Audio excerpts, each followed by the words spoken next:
Jenny barely notices the sound at first. She's worked the night shift at this cash depot for years. The constant hum of money counting machines has become background noise. Everyone wears heavy earmuffs. No one is paying attention to the outside world. Then, a different sound breaks through, a helicopter. At first, Jenny thinks she's imagining it, but seconds later, the entire building begins to shake. A Bell 206 descends onto the roof with astonishing precision.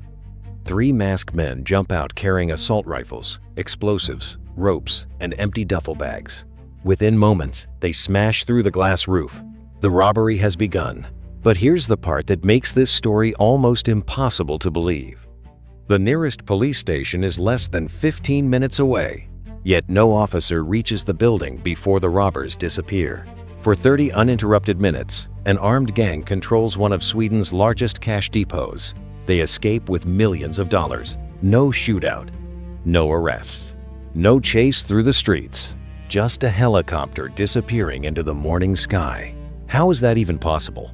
As investigators would later discover, this wasn't just a robbery. It was a military-style operation planned months in advance.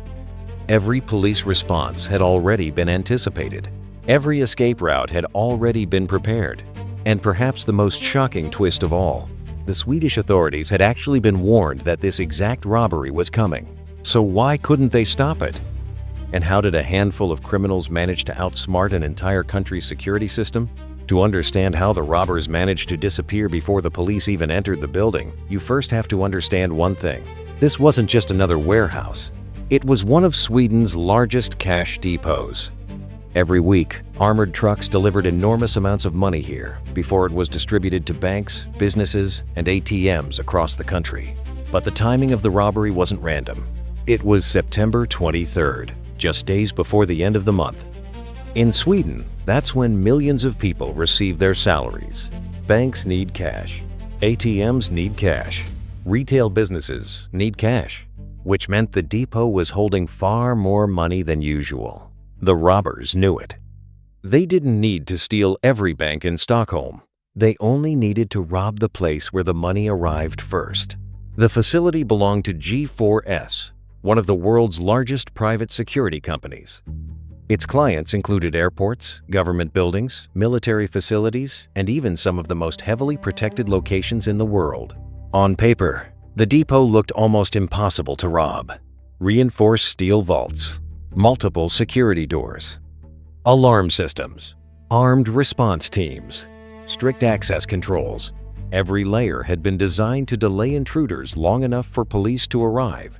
And under normal circumstances, it probably would have worked. But the robbers weren't planning to fight the security system. They were planning to outrun it. Months before the robbery, investigators believed the gang had already studied every floor of the building. Publicly available blueprints revealed the layout of the roof, the stairwells, the counting room, the emergency exits, even the location of the glass pyramid above the building. Instead of forcing their way through the heavily protected front entrance, they chose the one place nobody expected: the roof. Everything about the operation depended on one simple calculation. If they could reach the money and delay the police for just a few extra minutes, they wouldn't need to win a gunfight. They would simply be gone before anyone had the chance to stop them. And at that exact moment, while Jenny and her colleagues desperately tried to lock away the cash, the police were already running into the first trap. When the alarm reached the nearest police station, Inspector Göran Palm reacted immediately. Reports were confusing. Armed men, a helicopter, an attack on the G4S cash depot. At first, it sounded unbelievable, but there was no time to question it.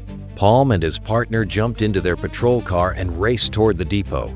The drive should have taken only a few minutes. Instead, they came to an abrupt stop. Stretched across the road was a heavy steel chain covered with razor-sharp spikes. It blocked the entire street. If they drove over it, every tire would be shredded instantly. They had no choice but to stop. And it wasn't just one road. Within minutes, officers discovered identical spike chains placed on nearly every major route leading to the depot. Someone had carefully studied the city's road network. Every shortcut, every access point, every possible police approach. Then another emergency call came in. The police helicopter was needed immediately. Air support could reach the robbers before they escaped. But more than 50 kilometers away, officers arriving at the police airbase found something even more alarming. 2 suspicious devices had been placed directly outside the helicopter hangar. They looked exactly like powerful explosives. No pilot was willing to risk starting a helicopter beside what appeared to be live bombs. Bomb disposal experts were called. The helicopters remained grounded. Only later would investigators discover the truth. The bombs were fake, plastic boxes fitted with flashing lights. Completely harmless. They were never meant to explode. They were only meant to waste time. And they worked perfectly. While bomb technicians cautiously examined the devices, the real robbers were calmly loading millions of kroner into duffel bags. By the time the fake bombs were declared safe, nearly 30 precious minutes had already disappeared. The gang hadn't just planned the robbery. They had planned the police response. Every delay, every hesitation, every decision the authorities were forced to make. Which part of the plan impressed you the most? Comment 1 if you think the fake bombs were the smartest move, or 2 if blocking every road with spike chains was the true masterstroke. Inside the depot, the robbery was unfolding with terrifying precision. Jenny's manager took one look at the masked men breaking through the roof and immediately understood what was happening. Lock the money away. Those 4 words sent everyone into motion. Employees abandoned their counting stations and rushed toward reinforced steel cages, desperately trying to secure as much cash as possible before the robbers reached them. Above them, the gang moved with remarkable calm. There was no shouting, no panic. Each man already knew his role. One lowered equipment through the shattered glass roof. Another unpacked explosives, ropes, and cutting tools. The third stood guard with a submachine gun, watching every entrance. It felt less like a robbery and more like a military exercise. The counting room wasn't located on the ground floor. It sat several stories above the main vault, protected by reinforced glass and heavy security doors. The robbers didn't waste time searching for another route. They created one. A sledgehammer slammed into the glass. Once, twice, again. The glass refused to break. Without hesitation, one of the men pulled out a block of dynamite, attached it to the window, and stepped back. Seconds later, the explosion echoed through the entire building. Smoke filled the corridor. The robbers climbed through the shattered opening and reached the final steel security door. On the other side, Jenny and the employees could hear every blast. Each explosion sounded closer than the last. Their team leader realized they could no longer defend the counting room. He ordered everyone to abandon it immediately. The group raced down several flights of stairs toward the main vault. 14 employees squeezed into a tiny airtight security chamber designed for a single person. Among them was a pregnant woman. The metal door slammed shut. Then, nothing. No phone signal. No communication with the outside world. Even worse, the vault ahead remained locked. Security officers inside couldn't tell whether the people trapped in the airlock were employees or robbers pretending to be employees. Nobody dared open the door. For the people trapped inside, every passing second felt like the beginning of the end. If the robbers decided to blast through the airlock, there would be nowhere to run, no escape, no cover. Meanwhile, only a few floors above, the gang had already reached the money. Instead of attacking the reinforced cages, they used portable power saws to slice through the padlocks in seconds.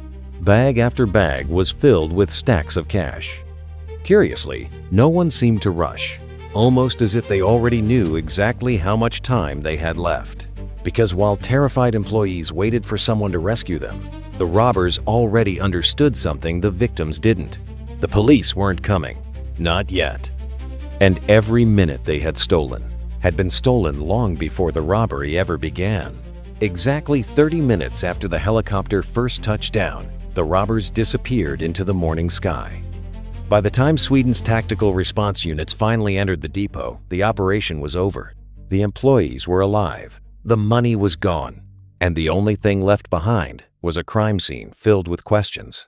At first, investigators believed the helicopter would solve the case. It had to. Unlike a getaway car, helicopters are rare. Surely someone would recognize it. A few hours later, police found the Bell 206 abandoned in a wooded area outside Stockholm. The engines were still warm. The robbers had vanished. But they hadn't vanished cleanly.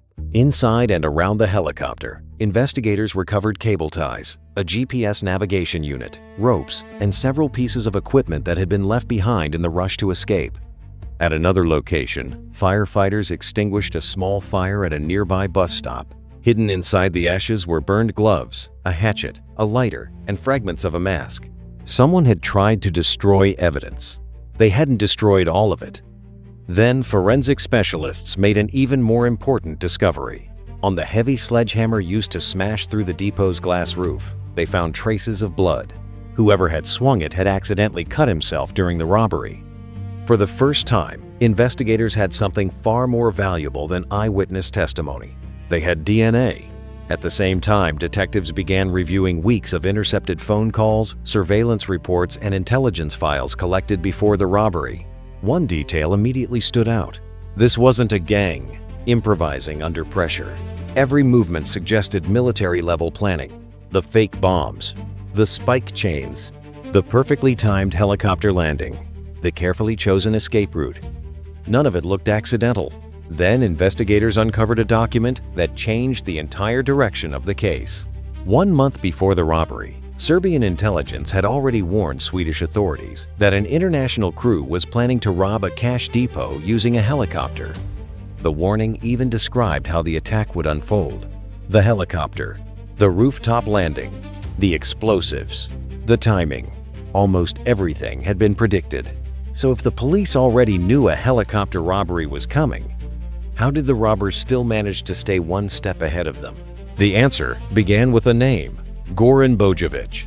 At first glance, he didn't look like the mastermind behind the most sophisticated robbery Sweden had ever seen. He was a construction contractor, no military background, no aviation career.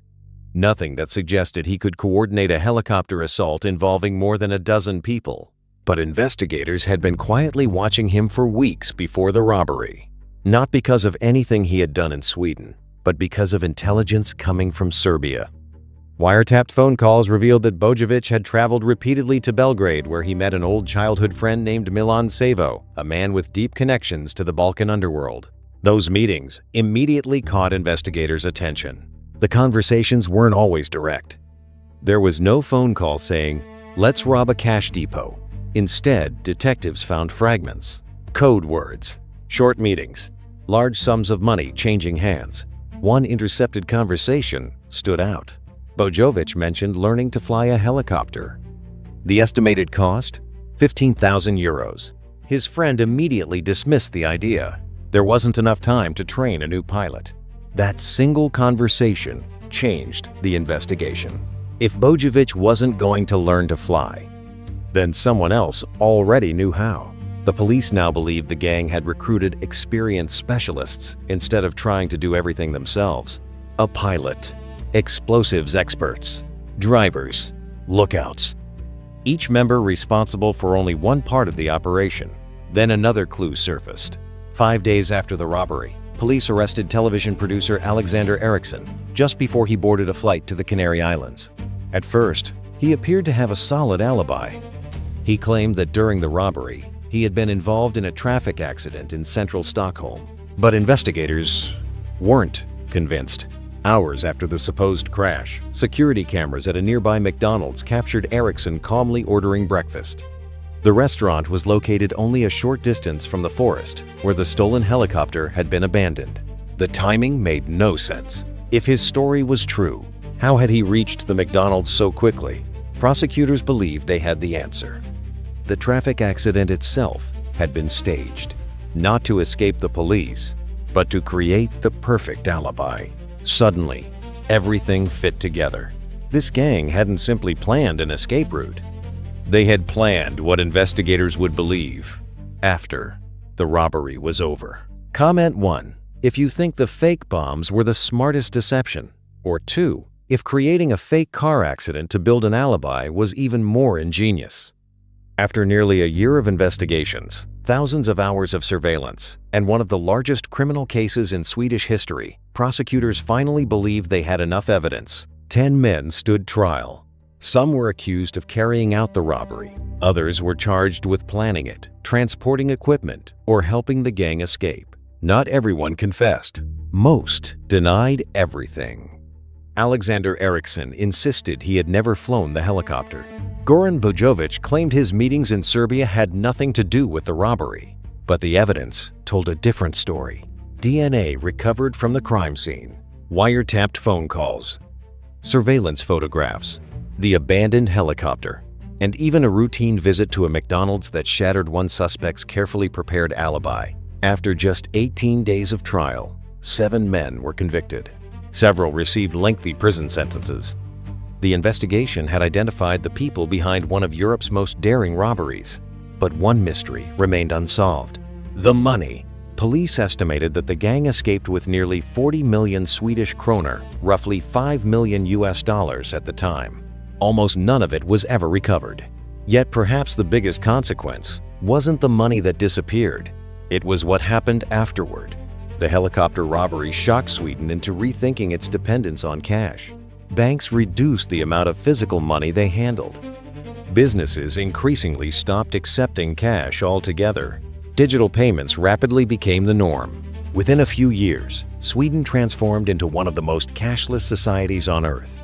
Ironically, the criminals had succeeded in stealing millions.